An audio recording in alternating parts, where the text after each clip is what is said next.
जितनी ताकत है अमृतसर के लिए तारीफ कर दो खुदा पर जोर से।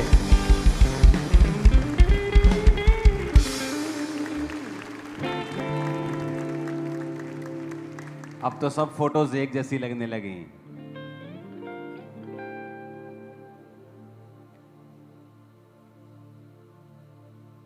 मेरा दर्शन है किलोमीटर्स में चर्च बनाना और खुदावंद उसे पूरा करेगा।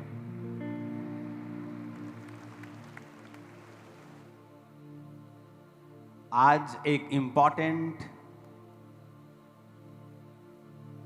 इन विषयों पर मैं नहीं चाहता हूं बात करना, लेकिन पवित्र आत्मा चाहता है बात करना। तो मेरा यह विश्वास है कि आप लोग आज एक प्रीचर को नहीं सुन रहे, आज एक टीचर को सुन रहे हो। तो अपनी बाइबल्स खोल लो। अगर आपके पास पेन कॉपी नहीं है तो फोन खोल के नोटपैड खोल लो और उसे नोट करो, क्योंकि आज प्रीच नहीं होगा, आज टीच होगा। तो टीच में टाइम लगेगा, बहुत सारी वर्सेस होंगी, क्योंकि परमेश्वर यह चाहता है कि उसकी कलीसिया वचन की शिक्षा में कभी भी कमजोर ना हो। एक बात दिमाग में आपको रखनी होगी कि परमेश्वर जो है वो एक सा है, वो बदला नहीं। शुरू से लेके अब तक पुराने नियम में कुछ चीजें अलग थीं, नए नियम में अलग थीं, लेकिन परमेश्वर चेंज नहीं हुआ। पुराने नियम में भी वो कहता था व्यभिचार ना कर, नए नियम में भी वो कहता है। पुराने में भी वो कहता था अपने माता पिता का आदर कर, अब नए नियम में भी वो यही कहता है। पहले आंख के बदले आंख मांगी जाती थी, उसका भी मैं आपको मतलब समझा चुका हूं कि प्राण के बदले अगर प्राण ना होता तो यहूदी कौम ही नाश हो जाती, यीशु मसीह आते ही नहीं। तो यीशु मसीह को बचाने के लिए, उस बीज को बचाने के लिए परमेश्वर ने ऐसा कहा था कि अपने दुश्मन से बदला लेना, और आंख के बदले आंख और प्राण के बदले प्राण, ताकि तुम्हारी कौम बची रहे, ताकि मेरा जो उद्धार करता है, मेरा बेटा जो है, मैं खुद जो आने वाला हूं, मैं आ सकूं। वो इस कारण था। अब जब प्रभु यीशु मसीह आए, लोगों ने कहा चेंज कर दिया। चेंज नहीं किया, मकसद पूरा हो गया।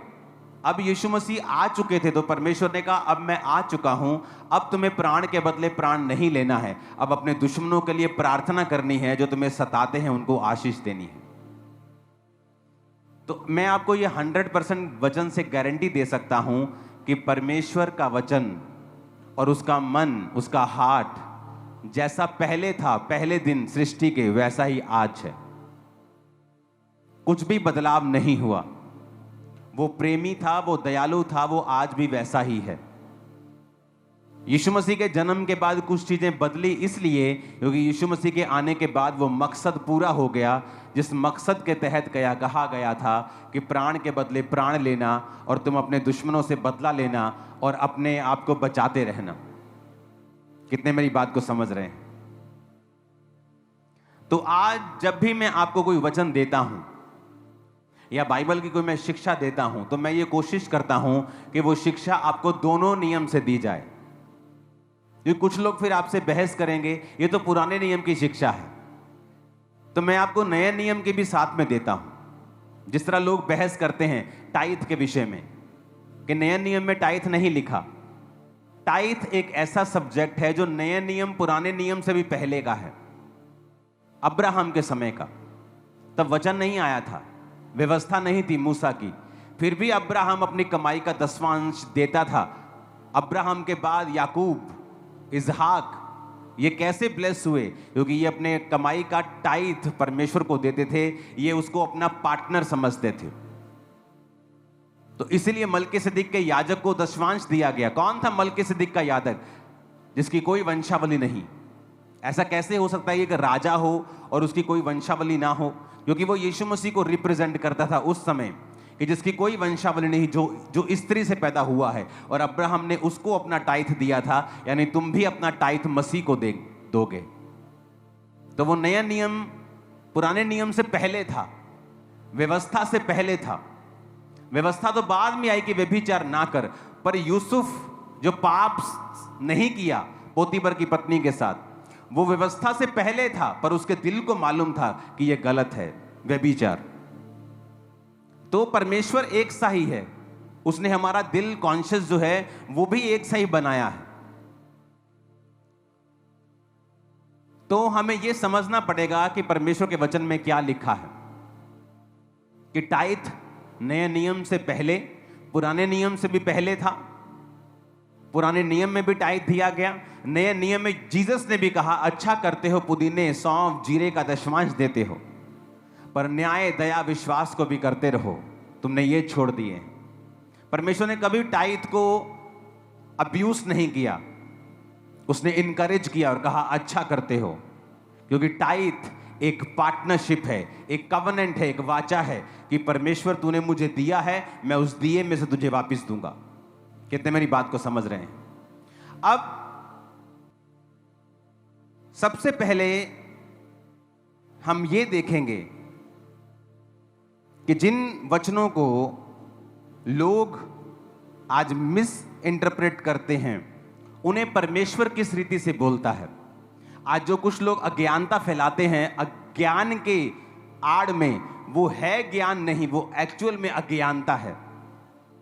तो हम ये समझेंगे कि बाइबल उस विषय में क्या कहती है।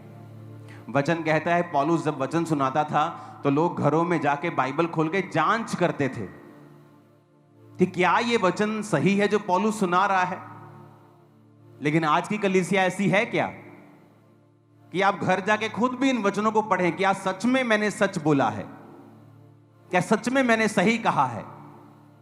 आप खुद भी पवित्र शास्त्र में जांच पड़ताल करें कि जो वचन आपको प्रीच किया जा रहा है कि वाकई ऐसा है।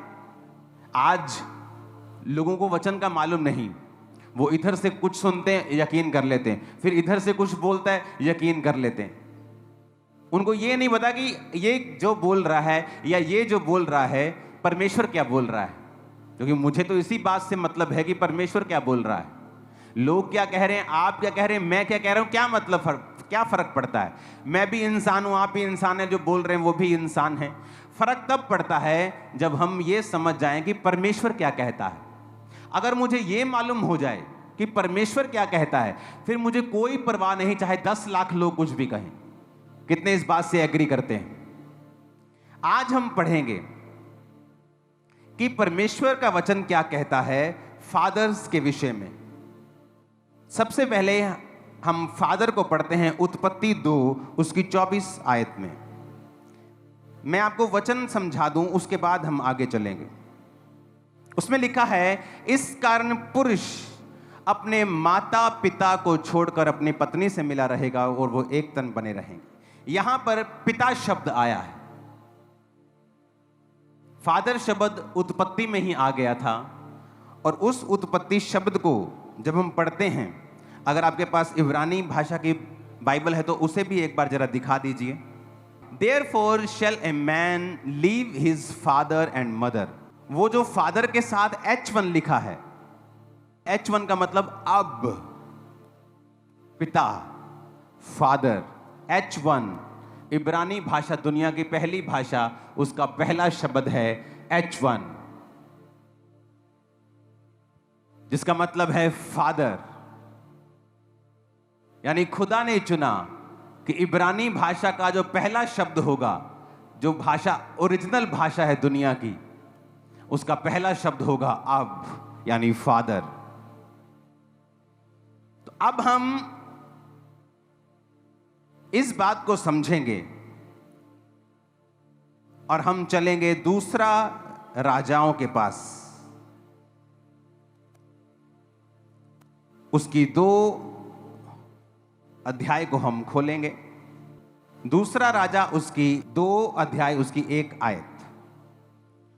जब यहोवा एलिय्याह को बवंडर के द्वारा स्वर्ग में उठा लेने को था, तो एलिय्याह अलीशा दोनों गिलगाल से चले। एलिय्याह ने अलीशा से कहा, यहोवा मुझे बेतेल तक भेजता है, तू यहीं ठहरा रहे। अलीशा ने कहा, यहोवा के और तेरे जीवन की शपथ मैं तुझे नहीं छोड़ने का। इसलिए वो बेतेल को चले गए। बेतेलवासी भविष्यद्वक्ताओं के चेले अलीशा के पास आकर कहने लगे, क्या तुझे मालूम है यहोवा तेरे स्वामी को आज तेरे ऊपर से उठा लेने पर है? उसने कहा, हाँ मुझे भी मालूम है, तुम चुप रहो। अगर किसी व्यक्ति को आप जानना चाहते हैं, आप उसके शब्दों से उसे जानते हैं। बाइबल कहती है जो तुम्हारे मन में भरा हुआ है वही तुम्हारे मुंह के ऊपर होगा। यहां पर जो आप पुस्तक पढ़ रहे हैं, दूसरा राजा 2 अध्याय, दूसरे राजा पुस्तक जो पढ़ रहे हो, आप जानते हैं इस पुस्तक का लेखक कौन है? इस पुस्तक का जो लेखक है वो है प्रॉफेट यिर्मयाह।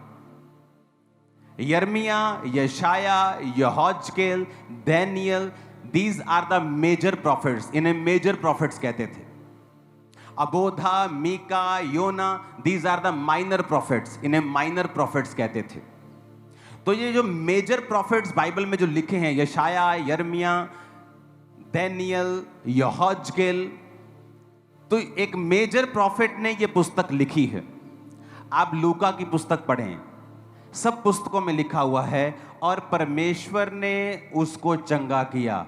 लेकिन लूका एक डॉक्टर था, लूका एक वैद्य था। जब लूका अपनी पुस्तक को लिखता था तो उसने लिखा है, प्रभु यीशु मसीह ने अपना हाथ इस पर रखकर इसको चंगा किया। उसने पूरी डिटेल में हीलिंग लिखी है। अगर आपको हीलिंग अच्छी तरह से पढ़नी है तो लूका की पुस्तक पढ़ें। क्यों? क्योंकि लूका की पुस्तक में जो चंगाई की डिटेल लिखी है वो एक डॉक्टर के नजरिए से लिखी है, कंप्लीट एंड तकरीबन कंप्लीट। हम सब एक जैसे हैं, पर अगर एक मछुआरा डिटेल को लिखेगा वो उस तरह से नहीं लिख पाएगा जिस तरह से डॉक्टर लिख देगा। तो लूका एक डॉक्टर था, एक वैद्य था। तो उसने जब जीसस की हीलिंग्स को लिखा, उसने बड़ी डिटेल में लिखा है कि कब किसने यीशु को छुआ, यीशु ने छुआ या कैसे चंगा किया, बुखार को डांटा और हाथ रखा। बाकियों ने कहा कि यीशु ने उसे चंगा किया, लेकिन उस लूका की अगर आप पुस्तक पढ़ेंगे तो उसने अकेली हीलिंग डिटेल में लिखी। मैं आपको क्यों बता रहा हूं ये? क्योंकि मायने रखता है कि पुस्तक जिसने लिखी है उसका राइटर कौन है। तो इस पुस्तक का जो राइटर है वो एक मेजर प्रॉफिट है, यिर्मयाह। तो जब कोई मेजर प्रॉफिट या आप किसी प्रधानमंत्री को जब भाषण देते हुए सुनते हैं, आप उनके शब्दों का चुनाव अगर देखते हैं तो एक गली का जो लीडर होगा और प्रधानमंत्री के भाषण में बहुत फर्क होता है। पोप साहब भाषण देने के लिए जब आते हैं या वचन देने के लिए आते हैं या कोई स्पीच देते हैं, आप उनके शब्दों को देखो, नपे तुले, क्लीन, वेरी पावरफुल वो अपना वचन देते हैं। या कोई भी स्पीच भी अगर देते हैं, नॉर्मल स्पीच भी देते हैं, मीडिया के साथ भी, कुछ भी साथ, आप कोई भी देख लो। तो जब ये मेजर प्रॉफिट्स लिख रहे हैं तो इनके वचन पढ़ने जरूरी है कि ये किस तरह से लिख रहे हैं। अब ये यिर्मयाह क्या कह रहा है? कहता, बेतेलवासी भविष्यद्वक्ताओं के चेले अलीशा के पास आकर कहने लगे। ये चेले थे, बेतेलवासी थे और अलीशा के पास आकर कहने लगे। हमें यह समझना पड़ेगा, अब एलिया और अलीशा दोनों स्वर्ग में जाने से पहले बात कर रहे हैं। एलिया स्वर्ग में उठाए जाने वाला है और ये दोनों बात कर रहे हैं। और यहां पर एंट्री होती है कि बेतेलवासी भविष्यद्वक्ताओं के चेले। अब दूसरा राजा 2:3 जब लिखा जाता है, and the sons of the prophets. Sons का अगर आप हिब्रू भाषा में पढ़ेंगे तो इसका मतलब है बेन, यानी एक मेजर प्रॉफिट। कहता बेन ऑफ प्रॉफिट्स। देखो हिंदी में चेले लिखा है, इब्रानी भाषा जो ओरिजिनल भाषा है उसमें चेले नहीं है, उसमें लिखा है बेन। बेन का मतलब होता है ए सन, एक बेटा। तो उसने कहा भविष्यद्वक्ताओं के बेटों में से अलीशा के पास आकर वो कहने लगे कि यहोवा तेरे स्वामी को ऊपर उठा लेने को है। क्या वो एलिया के शारीरिक बेटे थे? नहीं, वो उसके आत्मिक बेटे थे। अगर आत्मिक पुत्र, आत्मिक पिता का कॉन्सेप्ट नहीं होता तो एक मेजर प्रॉफिट ये गलती नहीं करता। वो चेले लिखता, वो कलीसिया लिखता, या उन किसी और शब्द से उनको लिखता, कहता the pen of prophets. Pen का मतलब है a son, a builder of the family name. कहता वो आए और उसने कहा कि यहोवा आज, अब समझने वाली बात है, बड़े ध्यान से समझना, आज टीचिंग सुन रहे हो। मान लीजिए मैं पुस्तक लिख रहा हूं, ओके, और मेरे को परमेश्वर की समझ है कि ये एक्चुअल सिनेरियो क्या चल रहा है, और मैं लिख रहा हूं and the sons of the prophet came.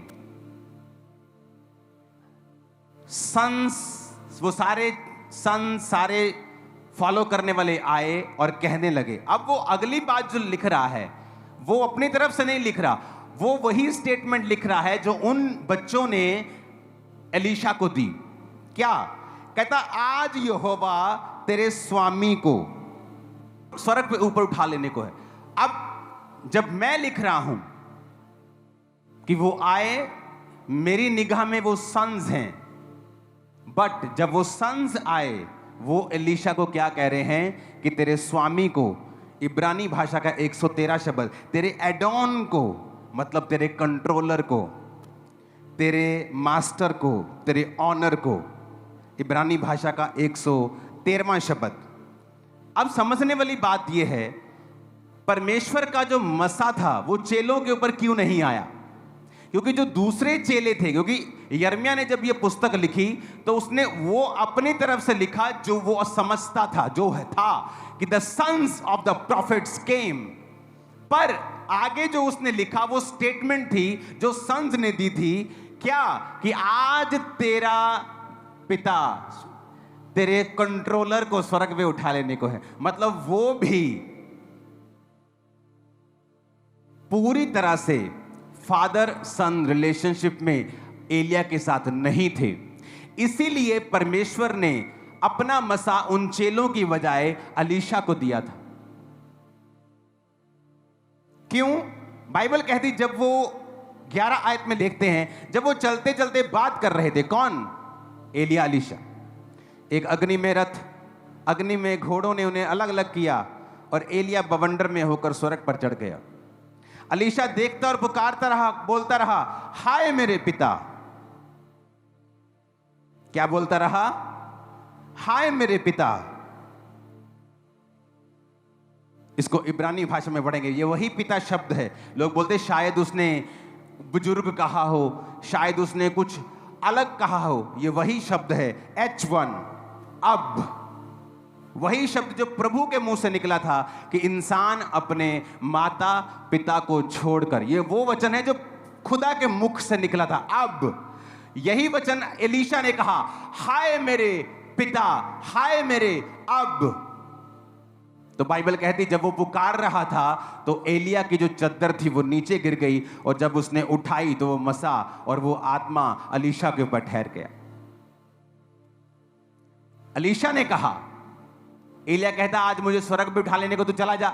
Elisha मना करता रहा। जब उसने बार बार मना किया तो उसने, एलिया ने कहा तुझे क्या चाहिए बता। उसने कहा मुझे तेरी आत्मा का दुगना भाग चाहिए। बहुत से लोगों को पता क्या लगता है? दुगना भाग मतलब अगर एलिया के पास 100 मसा था तो एलीशा के पास 200 था। ऐसा नहीं है। पुराने नियम में जो बड़ा बेटा फैमिली का होता था उसको दुगना हिस्सा मिलता था।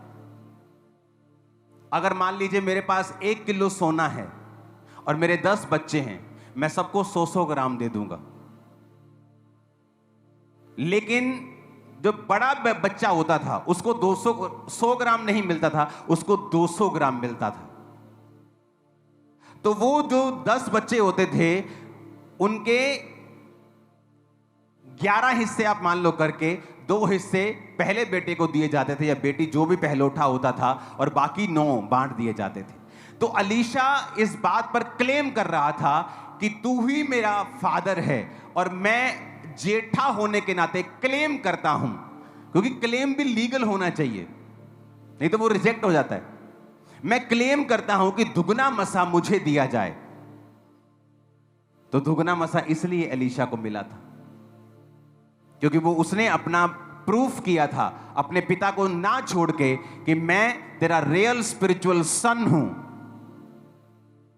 और मैं लोगों की बातों में नहीं आने वाला हूं। और इसलिए एलिया ने कहा था, तूने कठिन बात मांगी है, पर अगर तू वचन पे चला है और दूसरा तेरी आत्मिक आंखें भी अगर खुली हैं तो मुझे स्वर्ग में जाता हुआ देख लेगा। तू सिर्फ शारीरिक रूप से मेरी अधीनगी नहीं कर रहा है, आत्मिक रूप से भी तू प्रभु के साथ अगर वफादार है तो वो आत्मिक बवंडर तुझे दिखेगा और तुझे दुगना मसा मिल जाएगा। कितने मेरी बात को समझ रहे हैं? तो यहां पर Elisha is not only faithful to God and to his mentor, to his spiritual father also. वो खुदा के साथ भी वफादार है, इसलिए स्पिरिचुअल आईज ओपन है, आत्मिक बवंडर को वो देख पाया, और अपने मेंटर के साथ भी वो वफादार है। और जब वो कह रहा है चला जा, उसे डांट रहा है, भगा रहा है, वो गया नहीं और क्लेम कर रहा है कि I am your elder son and give me double portion.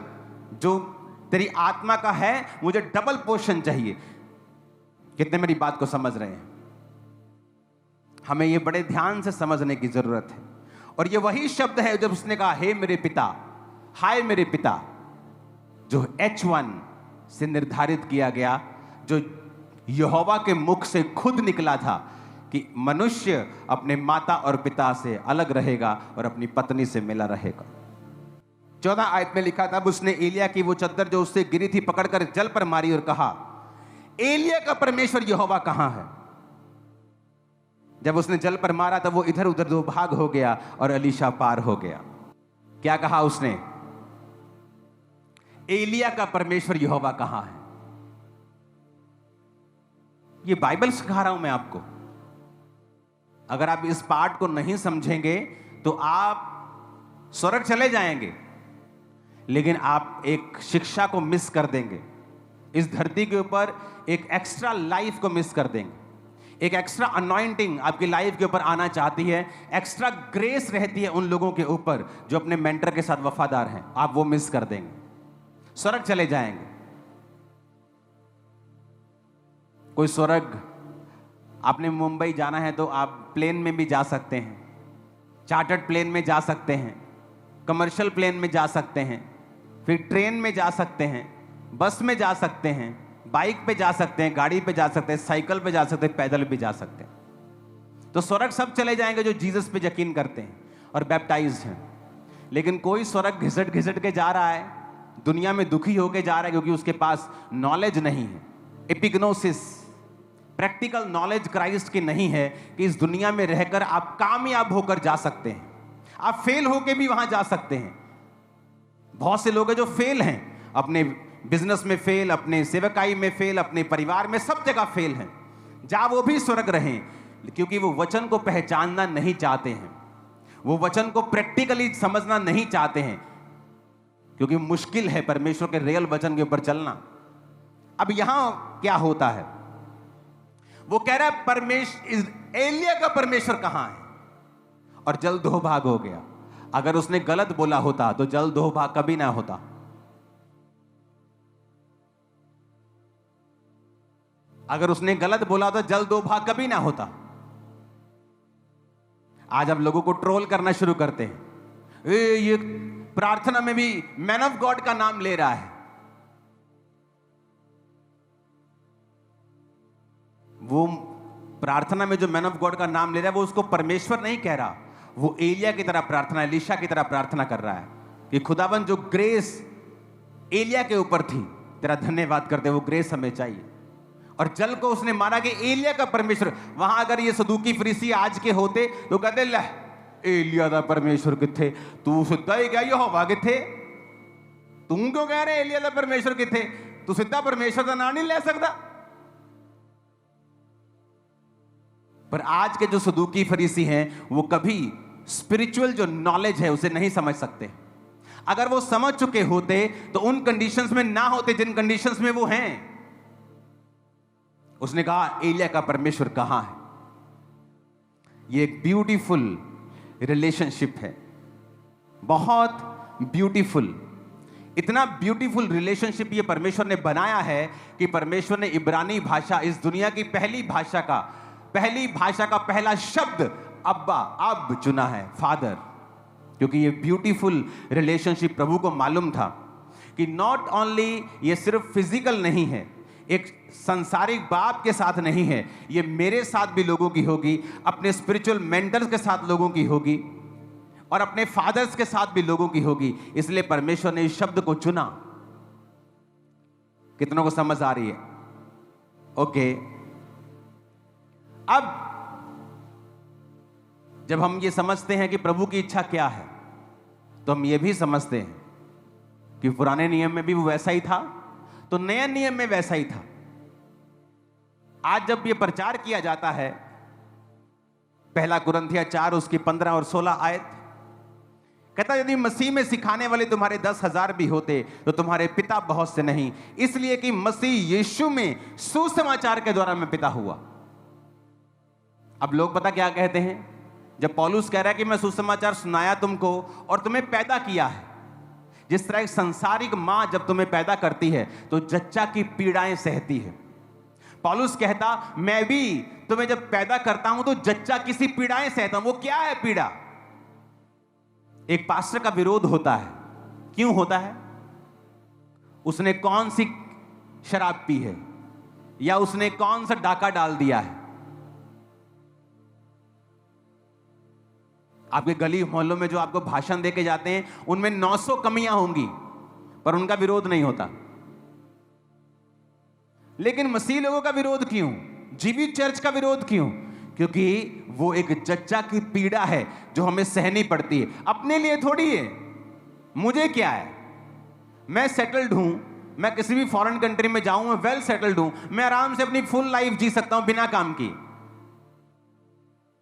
लेकिन जब आप बच्चे पैदा करते हैं स्पिरिचुअल, तो आपको जच्चा किसी पीड़ाएं होती हैं। अगर जच्चा किसी पीड़ाएं होती हैं तो हमें हक है कि लोग हमें स्पिरिचुअल फादर कहें, और परमेश्वर भी ऐसा ही कहता है।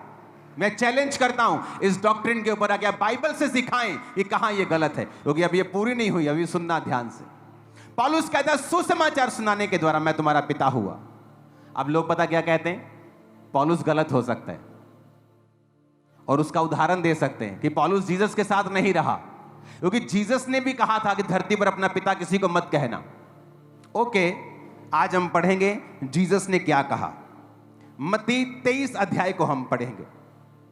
आज हम देखेंगे सब वर्सेस को कि जीसस ने ऐसा क्यों कहा, क्योंकि पौलुस क्या कह रहा है हमें यह मानना है, जीसस ने ऐसा क्यों कहा हमने ये देखना है।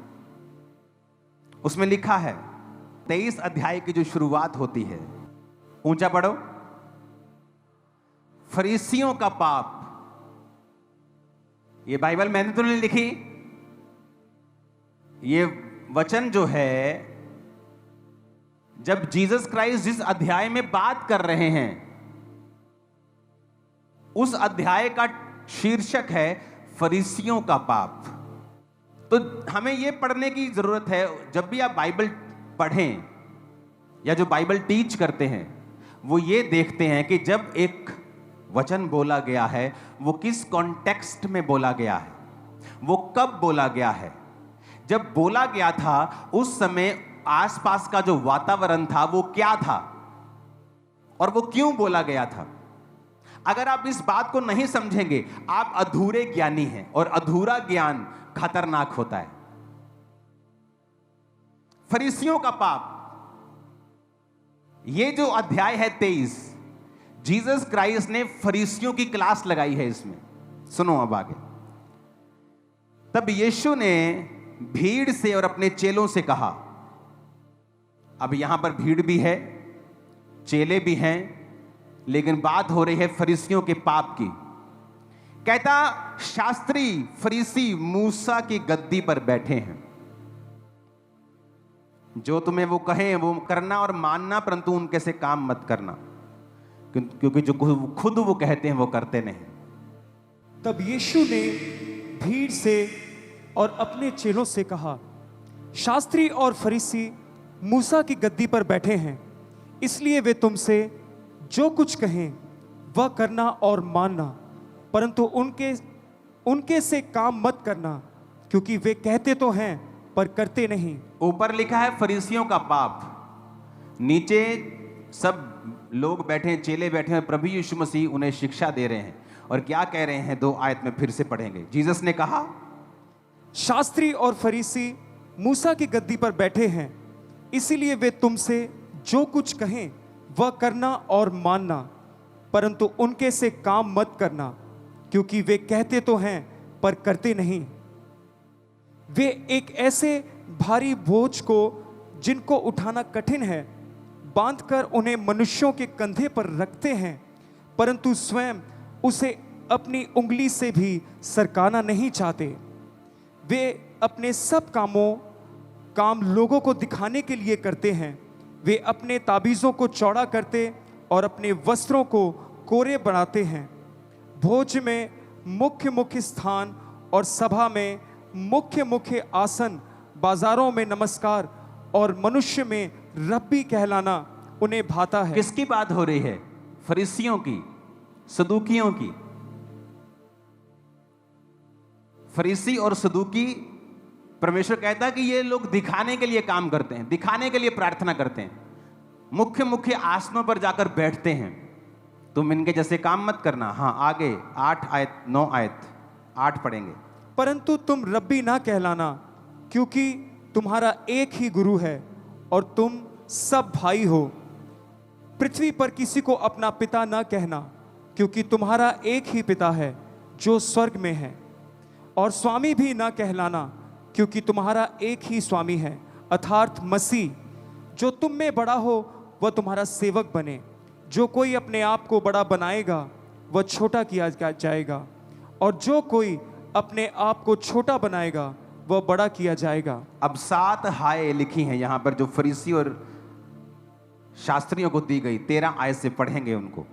हे कपटी शास्त्रियों और फरीसियों, तुम पर हाय, तुम मनुष्यों के लिए स्वर्ग के राज का द्वार बंद करते हो, ना तो स्वयं ही उसमें प्रवेश करते हो, ना उसमें प्रवेश करने वालों को प्रवेश करने देते हो।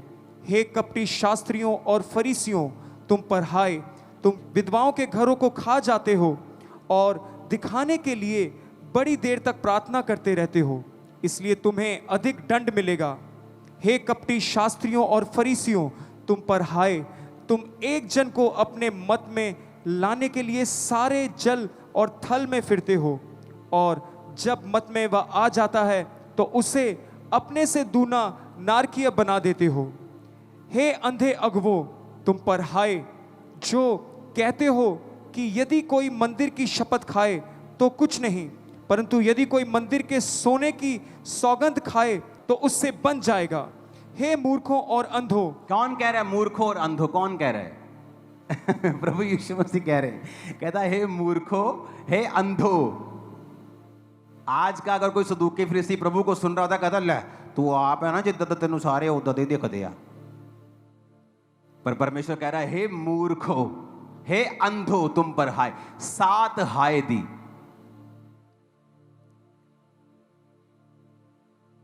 जब चेले बैठे हैं सामने, लोग बैठे हैं, वहां पर पतरस बैठा है। मेरे को बताओ कि नहीं बैठा? बताओ बैठा है कि नहीं? सुना नहीं मेरे को? बैठा है ना? पहली आयत पढ़ो फिर से। यीशु ने भीड़ से और अपने चेलों से कहा। अब फरीसियों के बारे में बात शुरू हो रही है। कौन कौन मौजूद है वहां? भीड़ भी और चेले भी। तो चेलों में पतरस था कि नहीं? अरे पतरस तो नंबर 1 चेला था कि नहीं वहां? जब प्रभु यीशु मसीह बैठे हैं, ओके, वो सुना रहे हैं, इधर भीड़ बैठी है, इधर चेले बैठे हैं, तो परमेश्वर फरीसियों और शास्त्रियों के बारे में बात कर रहा है। और परमेश्वर कह रहा है कि तुम इनको अपना पिता मत कहना, तुम इनको अपना रब्बी मत कहना, अपना स्वामी ना कहना। समझ आ रही मेरी बात? तो पतरस वहां था। तो क्या पतरस कभी वचन तोड़ता परमेश्वर का? नहीं। अगर तोड़ता तो बाइबल उससे कभी मेंशन करती कि इसने वचन तोड़ा है, क्योंकि पतरस ने जहां गलती की तो लिखा है कि पतरस पहले खतना रहितों के साथ खाना खाता था, बाद में वो डर गया और खतना रहितों के साथ खाना खाना बंद कर दिया। सब लिखा है बाइबल में, किसी की गलती को छुपाया नहीं गया। लोग बोलते हैं कि पौलुस कहता है जी, क्योंकि वो उस समय वहां नहीं था जब जीसस ने कहा, तो उसको वचन की नॉलेज नहीं थी। चलो ये भी पढ़ाते हैं आज आपको। पहला पत्रस 5 उसकी 13 आयत में लिखा है। ये पत्रस ने लिखी है, वही पत्रस जो उस समय जीसस के सामने बैठा था। पहला पत्रस 5 उसकी 13 आयत में लिखा है, जो बेबीलोन में तुम्हारे समान चुने हुए लोग हैं, वह और मेरा पुत्र मरकुस तुम्हें नमस्कार कहते हैं। The church that is at Babylon, elected together with you, saluteth you, and so doth Marcus my son. सन का इब्रानी भाषा का शब्द यूनानी भाषा नए नियम में लिखी गई है। यूनानी भाषा का मतलब है 5207 शब्द, इसका मतलब है उहियोस, मतलब सन। अब मरकुस आपको मालूम होना चाहिए कि वो जीसस क्राइस्ट का चेला था, वो पतरस का शारीरिक पुत्र नहीं था।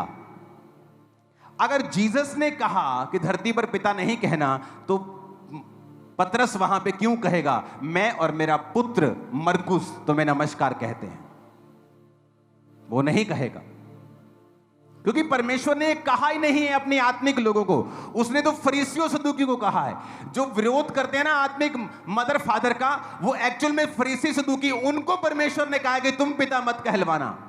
वो एक्चुअल में सदूकी फरीसी है, क्योंकि उनको शौक था लोग हमारी इज्जत करें। क्योंकि जब पाप माफ करवाने होते थे तो सदूकी फरीसियों के पास लोग जाके तौबा करते थे। परमेश्वर कहता है ऐसे मत बनना। अब अगर आपने पाप माफ करवाने हैं तो मैं ये नहीं कहता हूं मेरे पास आओ, मैं तुम्हारे लिए प्रार्थना करूंगा। मैं आपको बोलता हूं जाओ और खुदा से प्रार्थना करो, वो तुम्हारे पाप माफ करेगा, क्योंकि वो तुम्हारा परमेश्वर है। अब बदल गया है, लेकिन आत्मिक शिक्षा चेंज नहीं हुई है। यहां पर पतरस कह रहा है मैं और मेरा पुत्र मरकुस तुम्हें नमस्कार कहते हैं। अगर जीसस ने ऐसा कहा तो फिर एक और बात उसने कही है, कहता फिर धरती पर किसी को रब्बी और टीचर भी ना कहना। फिर अपने टीचर को टीचर क्यों बोलते हो तुम लोग? हैप्पी टीचर डे क्यों करते? बंद कर दो, क्योंकि जीसस ने कहा धरती पर फिर टीचर भी किसी को नहीं बोलना। पर तुम सिर्फ पिता के पीछे क्यों पड़े हो? क्योंकि तुम शैतान से हो, और तुम इस ब्यूटीफुल जो रिलेशनशिप है, जो एक आत्मिक परमेश्वर ने कलीसिया को एक गिफ्ट दिया है, तुम उसे खराब करना चाहते हो, जबकि ये होगा नहीं। तो परमेश्वर ने भी यही कहा है कि धरती पर रब्बी ना कहना। रब्बी कौन थे? सिखाने समझाने वाले। टीचर ना कहना किसी को। अगर आप इस शब्द को यूनानी भाषा में पढ़ेंगे तो उसने कहा धरती पर किसी को टीचर ना कहना, तो आप क्यों हैप्पी टीचर डे बोलते हो? फिर अगर उसने कहा कि धरती पर अपना पिता किसी को नहीं कहना, तो फिर अपने पिता को पिता क्यों कहते हो? घर पे अपने पिता को ब्रो क्यों नहीं कहते हो? कह के देखो एक बार डैडी को, ए ब्रो, तो डैडी जुत्ती लेकर तुम्हारा ब्रो सीधा कर देगा पूरा। अगर जीसस ने कहा कि धरती पर अपना पिता किसी को नहीं कहना, तो वही जीसस मत्ती 19 में, वही सेम जीसस क्राइस्ट मत्ती 19 की 17 में क्या कहते हैं? तब यीशु ने उससे कहा, तू मुझसे भलाई के विषय में क्यों पूछता है? भला तो एक ही है, पर यदि तू जीवन में प्रवेश करना चाहता है तो आज्ञाओं को माना कर। उसने उससे कहा, कौन सी आज्ञाएं? यीशु ने कहा, यह कि हत्या न करना, व्यभिचार न करना, चोरी न करना, झूठी गवाही न देना, अपने पिता और अपनी माता का आदर करना। अब ये बताओ, अगर जीसस ने कहा कि धरती पर अपना पिता किसी को नहीं कहना, वो अपने मुंह से फिर क्यों कहेगा अपने पिता और माता का आदर कर? क्योंकि जीसस क्राइस्ट जब ये वचन दे रहे थे चेलों को, सदूकियों और फरीसियों के बारे में, वो उनके बारे में शिक्षा दे रहे थे। वो तो खुद ये कह रहे हैं कि एक आदमी आके प्रभु से कहता है मुझे आज्ञा सिखा। कौन सी आज्ञा है? व्यभिचार ना कर पुत्र, ठीक है प्रभु। चोरी ना कर, ठीक है। अपने माता पिता का आदर कर। अगर जीसस ने कहा है कि माता कहना ही नहीं, पिता कहना ही नहीं, तो फिर वो क्यों कहेगा अपने माता और पिता का आदर कर?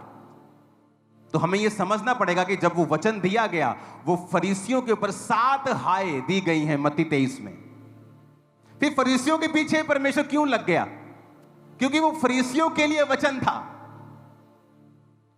कि तुम पर हाय, हे मूर्खो, हे अंधो, जाओ अब जीसस को ट्रोल करो। ना जीसस को परवाह है, ना उसके चेले को परवाह है। हालेलुया। तो उसने क्या कहा? 13 आयत से लेके 7 हाय शुरू होती हैं। और देखो नीचे 25 में कपटी शास्त्री फरीसी, 24 में हे अंधे अगुवो, 26 में हे अंधे फरीसी, 27 में हे कपटी शास्त्री फरीसी, 29 में हे कपटी शास्त्री और फरीसी। जीसस कह रहे हैं, देखो हर वचन के साथ अंधा, मूर्ख, एक कपटी शास्त्री फरीसी। परमेश्वर से क्यों कहते? क्योंकि वो कपट से वचन प्रचार करते थे, अपने फायदे का वचन प्रचार करते थे। अब यहां पर फिर जीसस ने यह भी कहा है कि टीचर मत कहो, स्वामी मत कहो, किसी को बॉस मत कहो। फिर क्या अपने अपने अपने ऑफिस में जाके क्या बोलोगे? बॉस को बॉस नहीं कहोगे, स्कूल में टीचर को टीचर नहीं कहोगे, घर में पिता को पिता नहीं कहोगे। जीसस के पास बुद्धि है, बुद्धि उससे निकली है, वो ऐसी बातें नहीं कर सकता।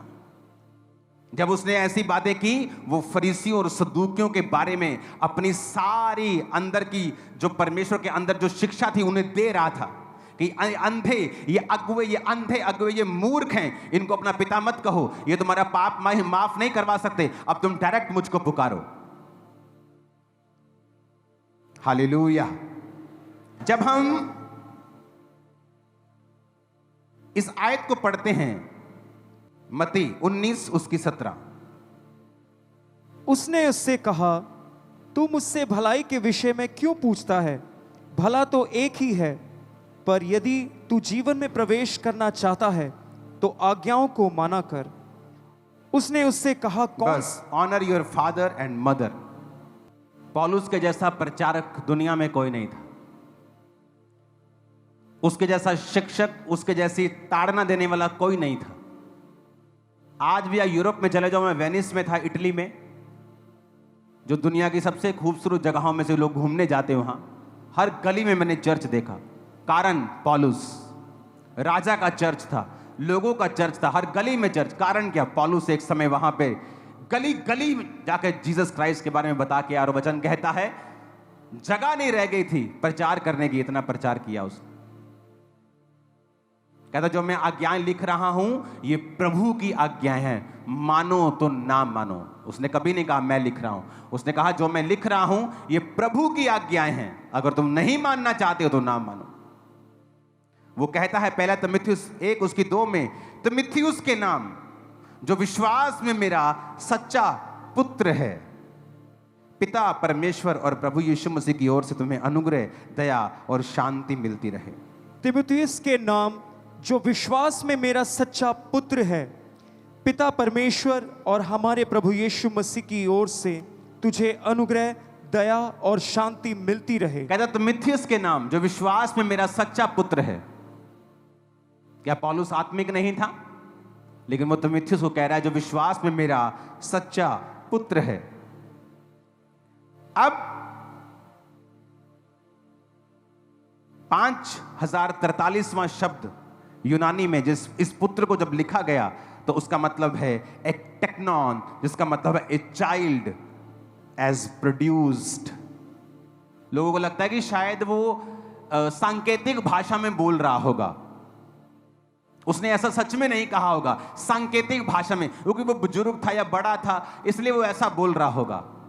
पर देखो असली भाषा में बाइबल पढ़ो, उसने कहा टेक्नॉन ए चाइल्ड एज प्रोड्यूस्ड, जैसे एक बच्चा, अपना बच्चा, पुत्र, हे पुत्र तिमुथियुस के नाम जो विश्वास में मेरा सच्चा पुत्र है। पतरस कहता है मैं और मेरा पुत्र मरकुस, मरकुस उसका पुत्र नहीं था, आत्मिक पुत्र था, मैं और मेरा पुत्र मरकुस कलीसिया को नमस्कार कहते हैं। आई सल्यूटेड यू, मैं तुम्हें ग्रीट करता हूं, मैं और मेरा पुत्र मरकुस। ऊंची आवाज में बोलो हालेलुया। फिलेमोन 1 उसकी 10 आयत को पढ़ेंगे। कहता मैं अपने बच्चे एनीमुसुस को लिए। ये कौन कह रहा है? ये भी पौलुस कह रहा है।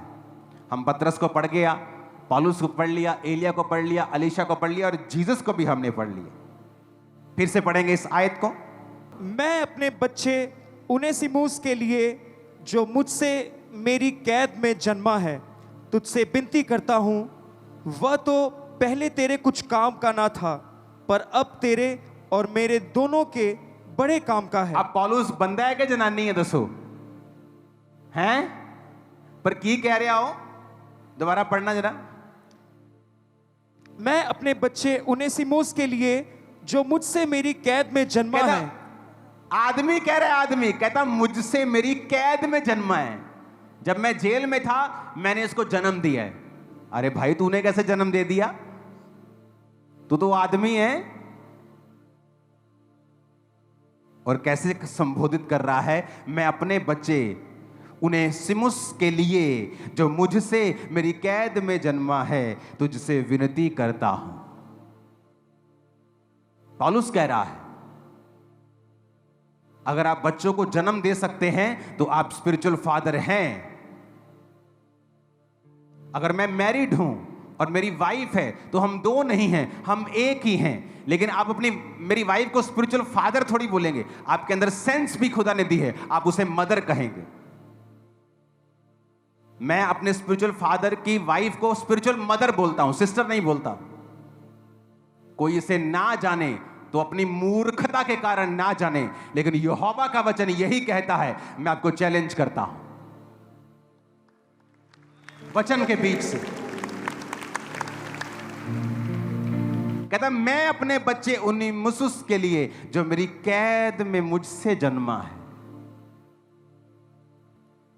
सन सेम शब्द यूज किया गया 5043वां शब्द जब पौलुस ने कहा सन टेक्नॉन, a child as produced. Spiritual father, spiritual daughter, spiritual son, ये रिलेशनशिप हेवन ने बनाई है। ये दुनिया की मोस्ट ब्यूटीफुल रिलेशनशिप है। और जब शैतान इसे अब्यूज करने की कोशिश करे तो उनको सदूकी और फरीसी कहना मत भूलना, जो इसको अब्यूज करने के, इसको गाली निकालने की कोशिश करते हैं। मेरी उनके साथ कोई नफरत नहीं, लेकिन मैं जानता हूं परमेश्वर ने मुझे सच्चाई को प्रचार करने के लिए चुना है। Hallelujah, hallelujah. अब जहां फरीसी और सदूकियों की बात हो रही है, उन पे हाय आ रही है हर वचन में कपटी। मत्ती 23 उसकी 13 से लेके, हे कपटी शास्त्रियों और फरीसियों, तुम पर हाय, तुम मनुष्य के लिए स्वर्ग के राज का द्वार बंद करते हो, ना तो स्वयं ही उसमें प्रवेश करते हो, ना उसमें प्रवेश करने वालों को प्रवेश करने देते हो। आप सुनो, अब ऐसे लोगों की मानसिकता क्या होती है? खुद तो मस्से में नहीं रहना, खुद तो ना लंगड़े चलाने का शौक है, ना रूहें बजाने का शौक है, खुद तो सिर्फ टोटल वेलड़, कोई काम नहीं है फेसबुक पे लिखने के अलावा। लेकिन एलिया के चेले खुद तो कुछ नहीं किया।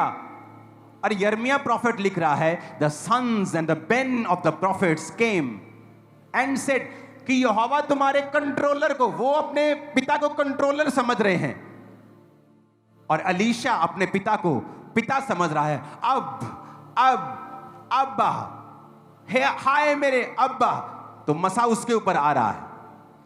उनकी कंडीशन नहीं बदली, वो चेले अभी भी हैं वहां पे। अलीशा ने मारी चद्दर ठेड़,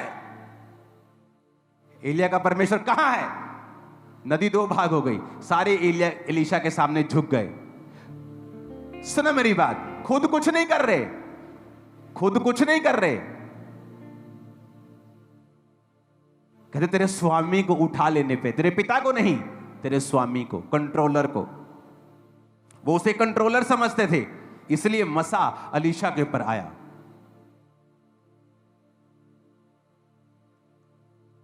मैंने प्रार्थना की, खुदाबंद जो ग्रेस मेरे स्पिरिचुअल फादर के ऊपर मुझे चाहिए, मैंने बहुत प्रेयर्स की हैं, लेकिन आज जब वचन की कमी होती है, आप ऐसी प्रार्थना करने वाले को भी डांटते हो, और जिसने प्रार्थना की होती है अगर उसमें वचन की कमी है वो भी इस बात के लिए डर जाता है।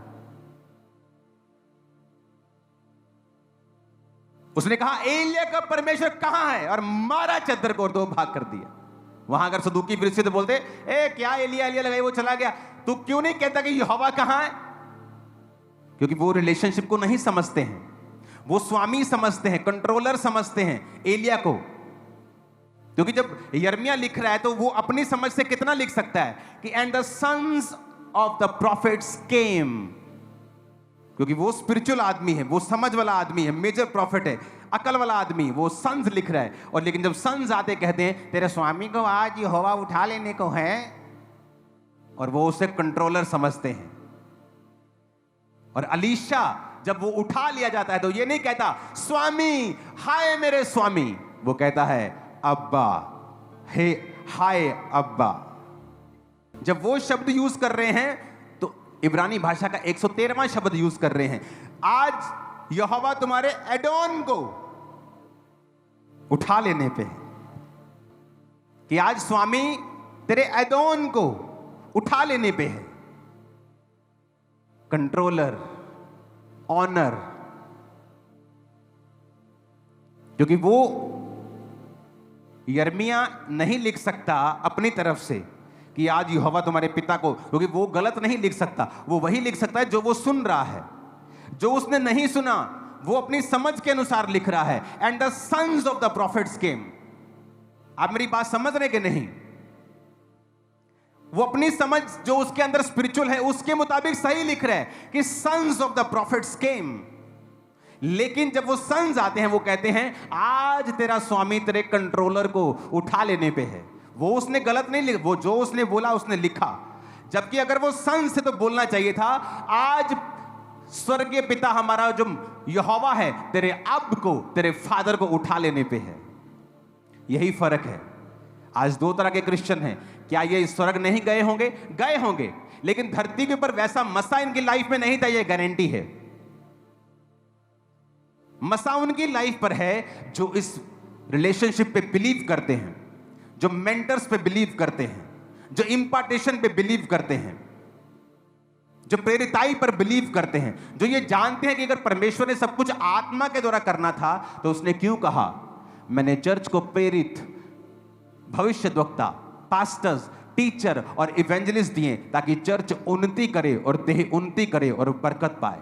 फिर क्यों उसने प्रेरित दिए, क्यों उसने प्रॉफिट्स दिए, क्यों उसने पास्टर्स दिए, टीचर्स दिए, इवेंजलिस्ट दिए? ये क्यों नहीं कहा कि मैंने चर्च को अपना आत्मा दिया कि तुम उन्नति पाओ? क्योंकि परमेश्वर मनुष्यों को इस्तेमाल करता है और शैतान हमारे पीछे नहीं है, वो आपके पीछे है।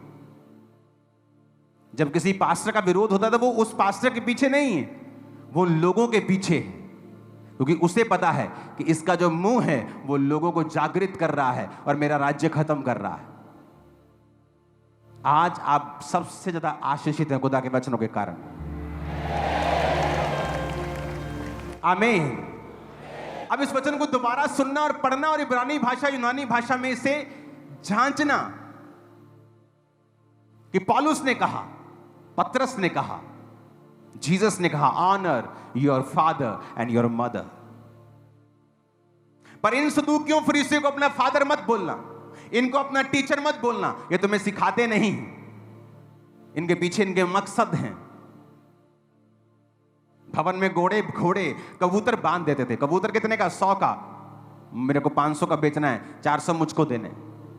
ऐसे लोग थे वो, आत्मिकता का विरोध करने वाले। कौन था जिसने जीसस को सूली पर चढ़ाया? अन्य जाति लोग?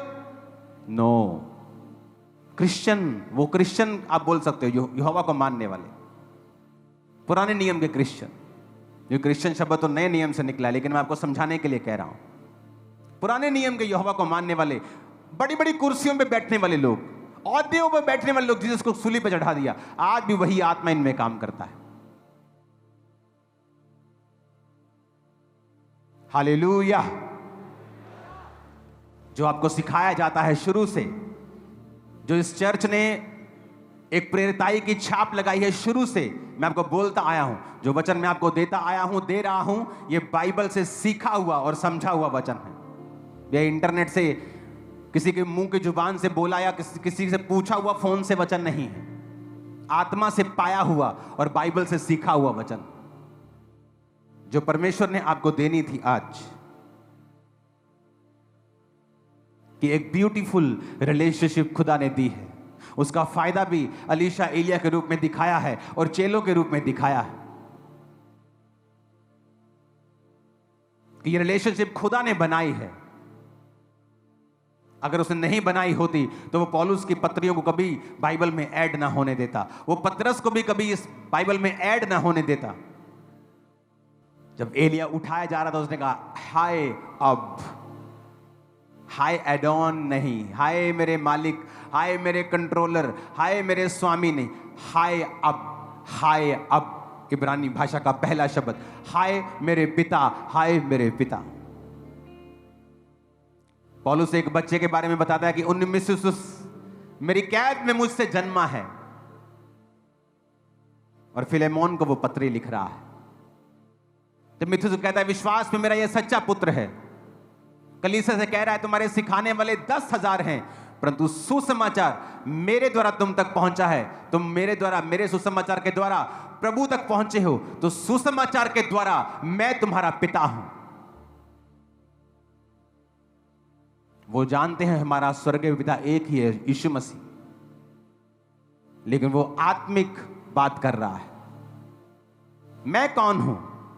अगर मेरे में से यीशु मसीह को निकाल दो तो मुझे कभी नमस्कार भी मत करना, कभी ग्रेट भी मत करना, कभी फादर भी मत बोलना, कभी ब्रदर भी मत बोलना, मुझे देखना भी मत, क्योंकि ये सारी रिलेशनशिप तब हैं जब मैं जीसस क्राइस्ट के कदमों में बैठा हूं, तब वो मुझे बच्चे पैदा करने की शक्ति दे रहा है। तुम्हें नहीं दे रहा सदूकियों फरीसियों, तुम पर हाय, तुम्हें परमेश्वर ने ग्रेस नहीं दी है। तुम अगर बांझ हो तो चलो मत, तुम्हें नहीं दी है ग्रेस, मुझे दी है। पौलुस की कैद में वो जन्मा, फिलेमोन को पत्री लिखता है कि उन्हीं में से मेरी कैद में मुझसे जन्मा हुआ पुत्र है, इसका ध्यान रखना। तीमुथियुस कहता है ये विश्वास में मेरा सच्चा पुत्र है। कलीसिया को कहता है सुसमाचार सुनाने के दौरान मैं तुम्हारा पिता हुआ। पतरस कहता है मैं और मेरा पुत्र मरकुस तुम्हें नमस्कार, तुम्हें सल्यूट, तुम्हें ग्रीटिंग देते हैं। कहां बैठे हो तुम लोग? जो लोग इस वचन का विरोध करते हैं वो उन्हीं सदूकियों और फरीसियों में से हैं जिन पर परमेश्वर ने हाय भेजी है, क्योंकि वो उन्हीं को कहा गया है कि इन्हें अपना पिता मत कहना, इन्हें अपना टीचर मत कहना। तो धरती पर फिर आपको टीचर नहीं कह सकते किसी को, आप अपने पिता को पिता नहीं कह सकते। आपको लगता है कि परमेश्वर आपके पिता को शर्मिंदा करेगा?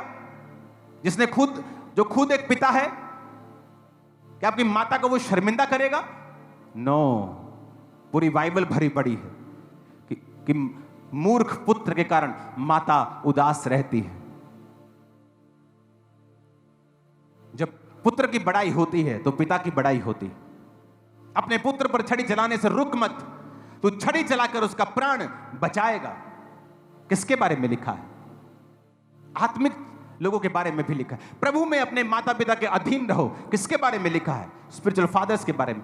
प्रभु में ने अपने माता पिता की अधीनगी करो और अपने माता और पिता का आदर करो। कौन माता पिता? तुम्हारे शारीरिक माता पिता।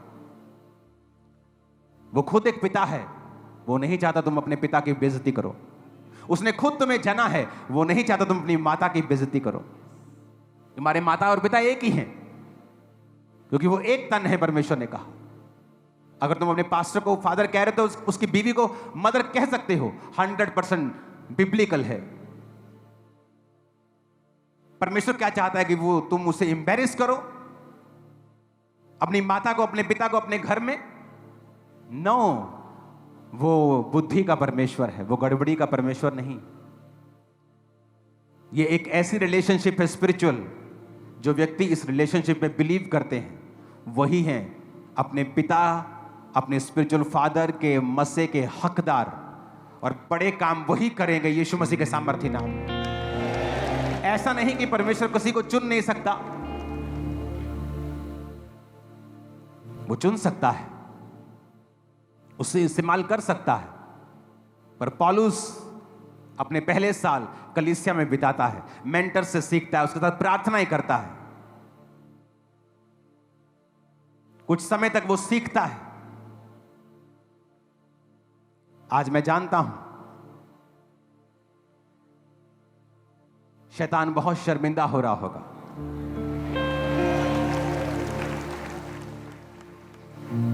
हालेलुया। इस वचन को कम से कम 7 बार सुनना, तब समझ पूरी तरह से आने वाला है।